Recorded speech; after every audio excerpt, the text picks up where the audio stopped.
セーレーンと聞いて、皆さんはどんな姿を思い浮かべますか？美しい人魚が岩の上で歌いながら、船乗りたちを甘い声で誘惑する。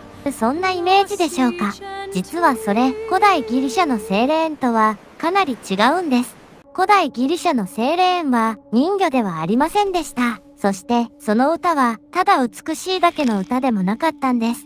では、本当のセーレーンとは、一体何者だったのか？なぜ英雄オデュッセウスは、自分の体を船のマストに縛り付けさせたのか？今日は女神ちゃんの深掘り使い、セーレーンをとことん掘り下げていきますね。第一章、セーレーンは人魚ではなかった。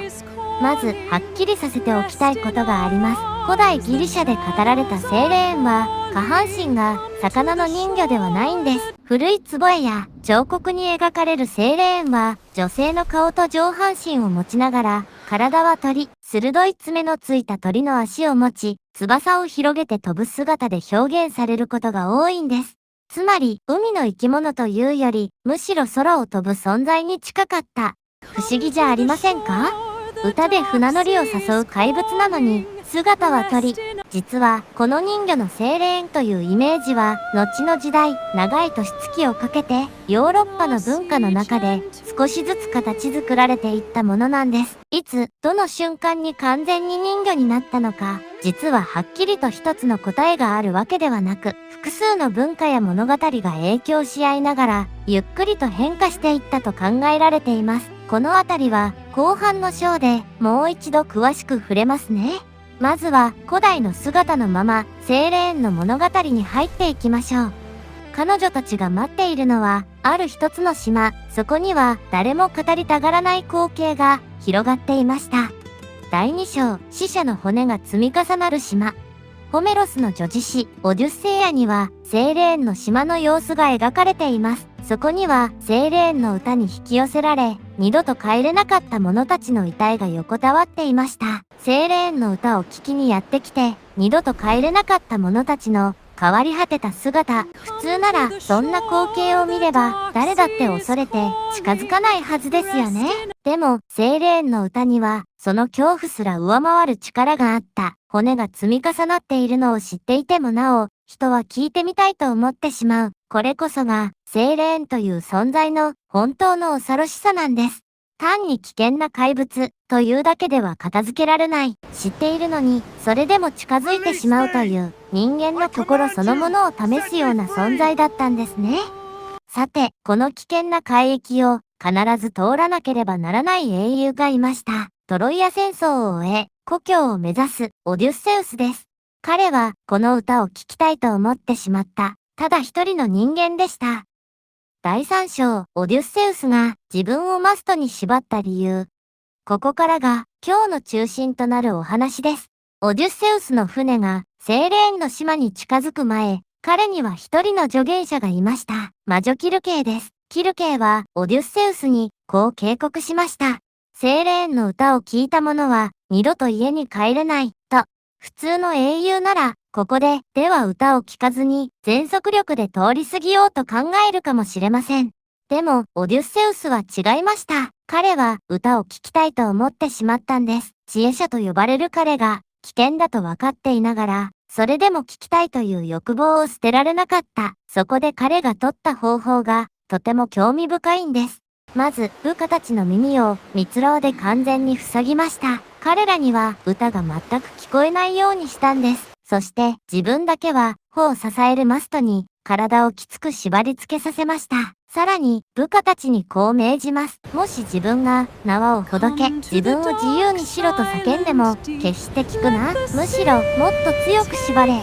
船がセーレーンの島に近づくと歌が聞こえ始めます。その歌を聞いたオデュッセウスは正気を失ったように暴れ、解放してくれと叫びました。けれど耳を塞いだ部下たちにはその声すら届きません。彼らはただ命じられた通りに縄をさらにきつく締め直しただけでした。こうして船は危険な海域を無事に通過していきます。さて、ここで女神ちゃんが皆さんに問いかけたいことがあります。オデュッセウスはセーレーンに勝ったんでしょうか？実はそうとは言い切れないんですよね。彼は歌を聴いた瞬間、セーレーンの元へ行きたいという衝動に駆られ、部下たちに自分を解放するよう求めます。心の中では自由になりたいと本気で叫んでいた。つまり少なくとも彼自身は歌を聴いている間、自分の判断だけでは危険を抜け出せない状態になっていたと読むことができます。つまり意志の力で誘惑に打ち勝ったわけではないんです。彼がしたのは未来の自分は必ず誘惑に負けるとあらかじめ理解しておくこと、そしてその負けると分かっている自分を縄という物理的な力であらかじめ縛っておくことでした。自分の意志の弱さを正直に認めていたからこそできた行動なんですね。これはただの冒険探以上のとても深い知恵の物語だと思いませんか？では、そこまでオデュッセウスを引きつけた歌とは一体どんな内容だったのでしょうか？第4章、セーレーンは何を歌ったのか。セーレーンの歌というと、多くの人は美しいメロディーや甘い声を想像すると思います。でも、オデュッセイアを読むと少し違う印象を受けるんです。セーレーンたちがオデュッセウスに向けて歌ったのは、単なる愛の歌ではありませんでした。彼女たちはトロイアで何が起きたかを知っていると歌います。世界のあらゆる出来事を知っているとも歌います。そして何よりオデュッセウス自身がこれまでどんな苦難を経験してきたかを知っていると語りかけるんです。これって少し不気味だと思いませんか？見知らぬ怪物が自分の過去をまるで隣で見ていたかのように語りかけてくる。ここには一つの誘惑の構造が見えてくると読むこともできます。人は美しさだけでなく自分のことを理解してくれる存在に強く惹かれてしまうものです。セーレーンはまさにその部分をついてきたと解釈することもできるんですね。もちろんこれは古代の文章をそのまま現代の心理学として断定しているわけではありません。あくまでこの場面にはそう読み解ける構造があるという一つの視点として捉えてください。肉体的な魅力だけでなく、知識と共感を武器にする存在。そう考えると、セーレーンは私たちが思っている以上に知的で、そして恐ろしい存在だったのかもしれません。さて、ここまで見てきたセーレーンですが、実はその姿や人数、名前についても一つに定まっているわけではないんです。第5章、セーレーンの正体と遺伝。ギリシャ神話にはいくつもの異なる伝承が存在します。セーレーンもその例外ではありません。まず人数について、ホメロスのオデュッセイアは、セーレーンに個別の名前は与えられておらず、物語には2人のセーレーンが登場します。一方、後の時代の伝承では、3人のセーレーンとして語られることが多く、ペイシノエー、アーグラオペーメー、テレクシエペイアといった名前が登場します。さらに、別の伝承では、これとは違う名前の組み合わせも伝えられているんです。つまり、セーレーンには、これが公式設定という唯一の正解があるわけではないんですね。ギリシャ神話は、時代や地域、詩人によって、少しずつ違う形で語り継がれてきました。セーレーンも、その豊かな多様性の中にいる存在なんです。系譜についても、いくつかの説があります。一つは、川の神、アケローオスと、ムーサの一柱、メルトメネーの娘とする伝承。また、同じくアケローオスと、ムーサのテルプシコレーの娘とする伝承もあります。アケローオスは、水を司る神。そして、ムーサは、音楽や詩、芸術を司る女神たち。この組み合わせから、セーレーンも、水と音楽が結びついた存在として、捉える解釈もできます。ただし、これはあくまで後世の神話学的な読み解き方であって、古代の人々がそう明確に意識していたと断定できるものではありません。そしてもう一つ興味深い伝承があります。セーレーンは冥界の女王、ペルセコネの次女、あるいは仲間だったという物語です。ペルセコネが冥王ハデスにさらわれた時、セーレーンたちは彼女を懸命に探しました。その捜索のために翼を与えられたという説、あるいは逆にペルセポネを守れなかった罰として鳥の姿に変えられてしまったという説もあります。どちらが正しいというわけではなく、セーレーンの鳥の姿には複数の起源の物語が伝えられていると捉えるのが自然です。さて、セーレーンの歌に立ち向かったのはオデュッセウスだけではありませんでした。もう一人、全く違う方法で対抗した英雄がいます。第6章、オルフェウスはセーレーンにどう対抗したのか。イアソンを筆頭とする英雄たちの冒険譚、アルゴの受けかにも、セーレーンは登場します。アルゴー船がセーレーンの島の近くを通りかかった時、船にはある特別な音楽家が乗っていました。盾ごとの名手、オルフェウスです。オルフェウスはセーレーンの歌が聞こえ始めると、自らも盾ごとを奏で、歌い始めました。歌に対して、歌で対抗したんです。その音楽は、非常に美しく、力強く、乗組員たちの心を、セーレーンの声から引き離しました。ここで、オデュッセウスとの、とても興味深い対比が見えてきます。オデュッセウスは、知恵と自分自身を縛るという、物理的な拘束によって、誘惑を乗り越えました。一方でオルフェウスは、誘惑そのものと同じ武器、つまり音楽によって真正面から対抗したんです。一人は自分の弱さを認めてあらかじめ縛る道を選び、もう一人は同じ土俵に立ってより美しい歌で打ち勝とうとした。どちらのやり方が優れているという話ではありません。セーレーンという一つの脅威に対して全く違う知恵が試されたというのがこの物語の面白さなんですね。そしてこの誘惑を乗り越えるという出来事には実はもう一つ衝撃的な伝承が隠されています。セーレーンにとってそれは決して軽い出来事ではなかったんです。オデュッセイアでは描かれていない後世の伝承では、セーレーンにはある運命が定められていました。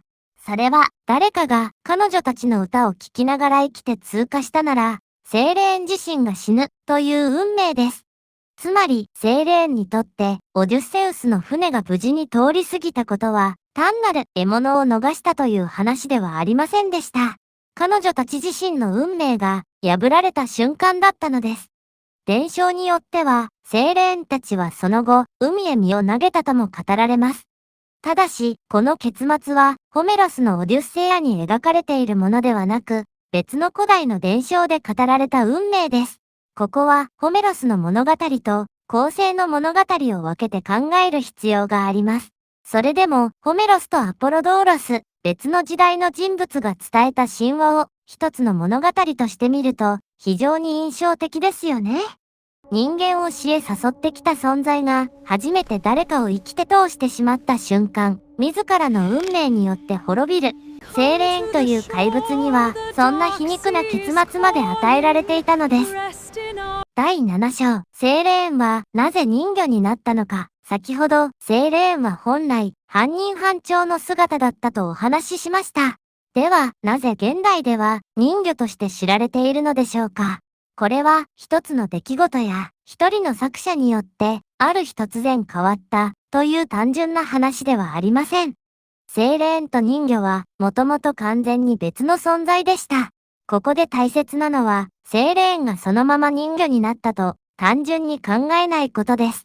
もともとヨーロッパには海や水に関わる様々な女性の怪物や精霊の伝承がありました。その中で、セーレーンの美しい歌で人間を誘惑するという性質と、魚の尾を持つ水の存在のイメージが、長い時間をかけて重なっていった。そうして、現在の私たちが知る人魚のセーレーンが、形作られていったと考えられているんですね。美術や文学の中で、鳥の翼を持つ姿と、魚の尾を持つ姿が、並行して描かれる時期もありました。やがて、時代が進むにつれて、私たちが今よく知っている人魚のセーレーンのイメージがより広く定着していったと考えられています。つまり、セーレーンは一つの神話が生まれてから今日に至るまで姿を変え続けてきた存在なんです。古代の鳥の姿も現代の人魚の姿もどちらもセーレーンという名前を受け継ぎながら時代ごとの人々の想像力によって形作られてきたと言えるかもしれません。さて、姿は変わっても変わらないものがあります。それは、セーレーンという存在が人間の心の奥深くにある、ある感情を映し出している、ということです。最後に、その正体に迫っていきましょう。最終章、セーレーンは何を象徴しているのか。ここまで、セーレーンという存在を様々な角度から見てきました。人魚ではなく、鳥の姿を持つ怪物であったこと。その歌が単なる甘い誘惑ではなく、あなたを知っているという、もっと深いところに訴えかけるものだったこと。そして、その誘惑に対して、オデュッセウスとオルフェウスが、全く違う方法で立ち向かったこと。こうして見ていくと、セーレーンは単なる美しい歌で人間を殺す怪物ではないように思えてきます。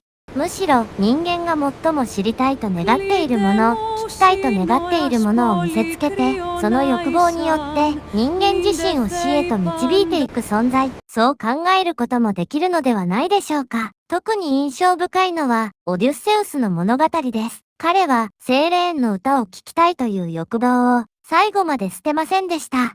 誘惑に打ち勝って欲望を克服したわけではないんです。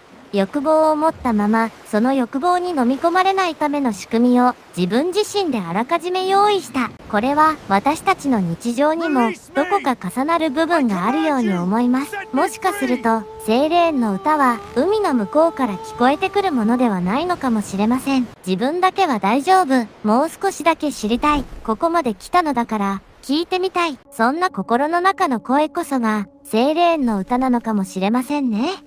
今日も最後まで見てくださって、ありがとうございました。また次の神話でお会いしましょう。